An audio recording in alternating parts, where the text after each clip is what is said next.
आप एक महिला होकर एक महिलाओं की तस्वीर को जलाने का, और वो भी उस महिला को जिसका संघर्ष समर्पण के कारण इस बहुजन समाज को एक, मैं कहूँगी कि कॉलर तान कर खड़े होने का, खड़े होकर बात करने का और एक स्वाभिमान से लड़ने का मौका मिला। आज उसी महिला के खिलाफ आप मतलब एक आंदोलन चला रहे हो और उसी महिला के पोस्टर, उसके पार्टी के झंडे जलाने का काम करते हो, तो वास्तव में बहुत ही निंदनीय घटना है। और जो लोग इस तरह की घटनाओं को अंजाम देते हैं वो सोचना पड़ेगा कि आखिर ये घटनाएं क्यों हो रही है और इनके पीछे क्या कारण है। देखिए, हर कोई ये उम्मीद क्यों करता है कि बहन जी वहाँ पर जाएं। अब अगर मैं बात करूँ उत्तर प्रदेश की, क्या मोदी जी वहाँ पर मिलने गए? क्या मोदी जी मिलने गए हाथरस की घटना पर? अगर मोदी जी वहां पर जाते तो शायद लोग उनकी वाहवाही कर रहे होते। या योगी जी वहां पर गए? योगी जी वर्तमान में सीएम है, योगी जी को जाना चाहिए था। जो वहां की महिला आयोग की मंत्रिमंडल की अध्यक्ष है उसको जाना चाहिए था। उत्तर प्रदेश की सरकार से ना तो योगी की तरफ से कोई गए, ना ही महिला आयोग की तरफ से गए, और ना ही मोदी सरकार की तरफ से कोई भी प्रतिनिधिमंडल ऐसा नहीं गया। तो जो लोग सत्ता में ही नहीं है उनसे बार बार सवाल क्यों बनते हैं? अगर यहाँ पर मैं एक मजबूत आइडियोलॉजी की बात करूँ तो बहुजन समाज पार्टी एक ऐसी पार्टी है जिसकी आइडियोलॉजी इतनी मजबूत है, जो बात करते हैं समता मूलक समाज की स्थापना की।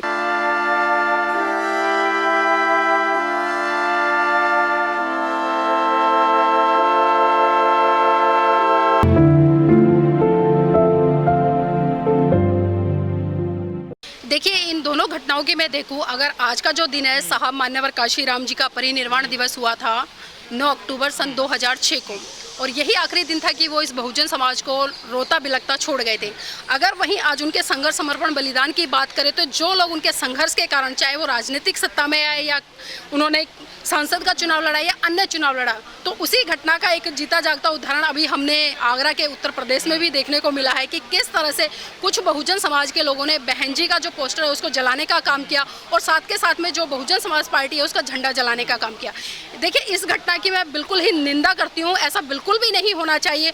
और जो लोग इस तरह की घटनाओं को अंजाम दे रहे हैं तो हमें ये भी सोचना पड़ेगा कि वो लोग इस तरह की घटनाओं को अंजाम क्यों दे रहे हैं, क्योंकि हम साफ साफ देख रहे हैं कि आज उत्तर प्रदेश में उपचुनाव भी हैं, बिहार में भी चुनाव है, और उत्तर प्रदेश में 2022 में चुनाव होने जा रहे हैं विधानसभा के, हम अच्छी तरह से जानते हैं। और कहीं ना कहीं आज जो एक लोग नेतृत्व की तलाश कर रहे हैं कि हमारे नेतृत्व में हर कोई आए, और आज अपने चेहरे को चमकाने के लिए लोग इस तरह की जो घिनौनी घटनाएं हैं उनको अंजाम देने का काम कर रहे हैं। देखिए, ये लोगों में आक्रोश की आपने बात करी है, आक्रोश हो सकता है, आक्रोश कुछ अपने निजी स्वार्थों तक हो सकता है, क्योंकि बहुत सारे लोग आलोचना कर रहे हैं बहन जी की कि जो हाथरस में घटना घटी है बहन जी ने उस पर कितना मतलब संज्ञान में लिया। अगर मैं बात करूं यहाँ पर बहन जी ने उस घटना पर संज्ञान भी लिया है, और बहन जी के कुछ कार्यकर्ता है, उनकी मंडली भी वहाँ पर गई है, उनसे मिलके भी आए हैं। और ऐसा नहीं है कि बहन जी की नज़रों में कोई घटना नहीं आती है। अगर बहन जी पर आज लांछन लगाने का काम करे तो सबसे पहले जो लोग लांछन लगा रहे हैं उनको ये सोचना होगा कि ना तो आज बहन जी सत्ता में काबिज है, और ना ही उत्तर प्रदेश में अगर वो सीएम होती है, किसी अन्य पद पे होती,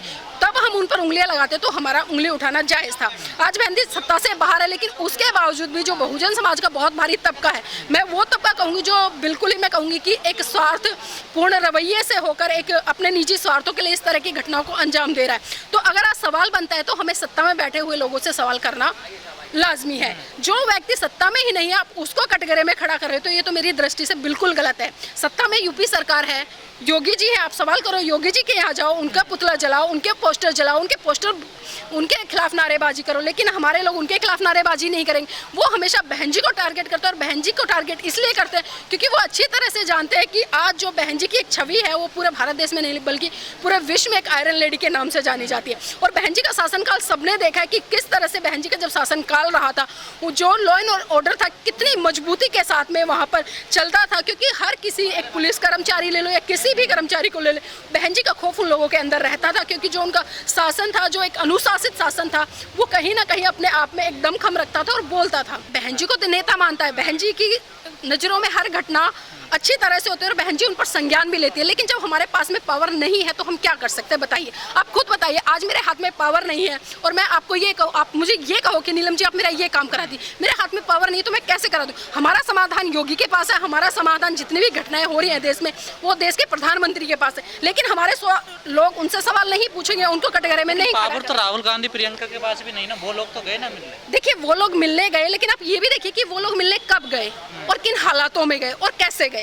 हमें सारी चीज़ों का एनालाइजेशन करना होगा। हम अच्छी तरह से जानते हैं कि अगर चाहे हम कांग्रेस पार्टी की बात करें या भारतीय जनता पार्टी की बात करें, एक सांपनाथ है, एक नागनाथ है। हमें पता चलता है कि जब किसी तीसरे को राजनीति में नहीं आने देता तो तब इन दोनों पार्टियों का जो गेम है गुल्ली डंडे का, वो शुरू होता है। देखिए, समाज की गलती है जो समाज इस तरह से इनके अंदर जा रहा है। इनके अंदर भले समाज के हमारे बहुत सारे बुद्धिजीवी लोग जा रहे हैं और भले वो अपने आप में बुद्धिजीवी होंगे, लेकिन अगर हम एक मिशन मूवमेंट की बात करें, मिशन मूवमेंट के तहत उन लोगों का एनालाइजेशन करें, तो मैं बिल्कुल भी उन्हें पढ़े लिखे नहीं कहूँगी, क्योंकि बाबा साहब हमेशा एक बात कहा करते थे कि मैं बुद्धिजीवी या पढ़ा लिखा व्यक्ति उस व्यक्ति को मानता हूँ जो अपने दुश्मन की पहचान करता है। लेकिन आज बहुजन समाज में इतने सारे नेता पनप रहे हैं, ना तो वो ये आकलन कर पाते कि सामने वाली पार्टी है वो हमारी हितैषी है या हमारी किस तरह से विद्रोही है। क्योंकि हम देख रहे हैं कि जब से पिछले 7 साल का मैं रिकॉर्ड की बात करूंगी, मैं पीछे नहीं जा रही 50 साल में, मैं सिर्फ 7 साल की बात करूंगी। 7 साल में जिस तरह से इस बहुजन समाज के ऊपर अत्याचार शोषण हो रहा है, या युवाओं की बात करूं या महिलाओं की बात करूं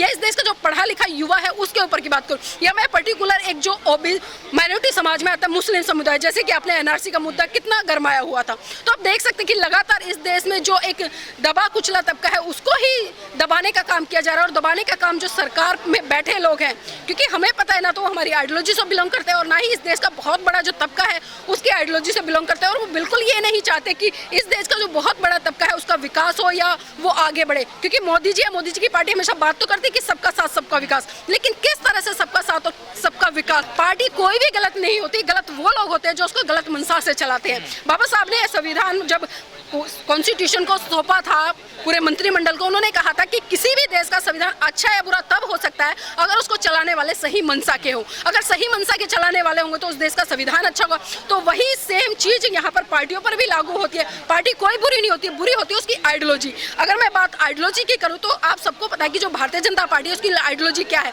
वो इस देश में सिर्फ हिंदू राष्ट्र स्थापित करना चाहती है, हिंदुओं की बात करती है और वो इस देश को हिंदू राष्ट्र बनाना चाहती है। अब मुझे एक बात बताइए, क्या पूरे देश को हिंदू राष्ट्र बनाएंगे?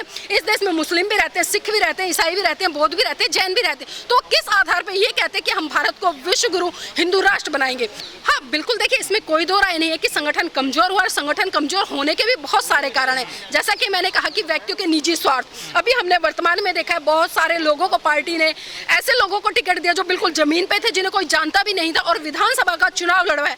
लेकिन हमने देखा कि वो लोग चुनाव लड़ने के बाद जब चुनाव हार गए तो दूसरी पार्टियों में जा रहे हैं। तो कहीं ना कहीं ये लोग अवसरवादी है, जब अवसर पड़ता है तब बहुजन समाज पार्टी में आते हैं और जैसे ही इनके स्वार्थों की सिद्धि होती है फिर वो दूसरे की पार्टियों में घुसने का काम करते हैं। तो बहुजन मूवमेंट है वो बिल्कुल कमजोर हो रहा है, इसमें कोई दो राय नहीं है, और उसका कारण यही है कि निजी स्वार्थ। देखिए, इसका जोड़ने का वही कारण है जो साहब मान्यवर काशीराम जी का एक कैडर हुआ करता था, वो कैडर आज हम देख रहे हैं कि वो धरातल से बिल्कुल खत्म हो गया है। तो जरूरत है उस कैडर को जिंदा करने की, क्योंकि जब तक वो कैडर जिंदा नहीं होगा, जब तक लोगों को वो ऑक्सीजन नहीं मिलेगी, तब तक लोग अपने जीवन को एक स्वाभिमान के साथ में, एक सम्मान के साथ में नहीं जी पाएंगे। अगर संगठन यहाँ पर बहुजन समाज पार्टी को अपना मजबूत करना है तो जरूरत है उस साहब मान्यवर काशीराम जी के कैडर की। उस कैडर को घर घर तक पहुंचाना होगा, अपने बहुजन समाज की बहन बेटियों को, युवाओं को घर से निकाल कर बाहर लाना पड़ेगा और उनको समझाना पड़ेगा कि आज जो आप जीवन जी रहे हैं अच्छा, वो किसी और की देन नहीं बल्कि आपके महान पुरुषों की देन है। अगर वो इतना संघर्ष, समर्पण, बलिदान आपके लिए नहीं करते तो शायद आप ये जीवन नहीं जी रहे होते।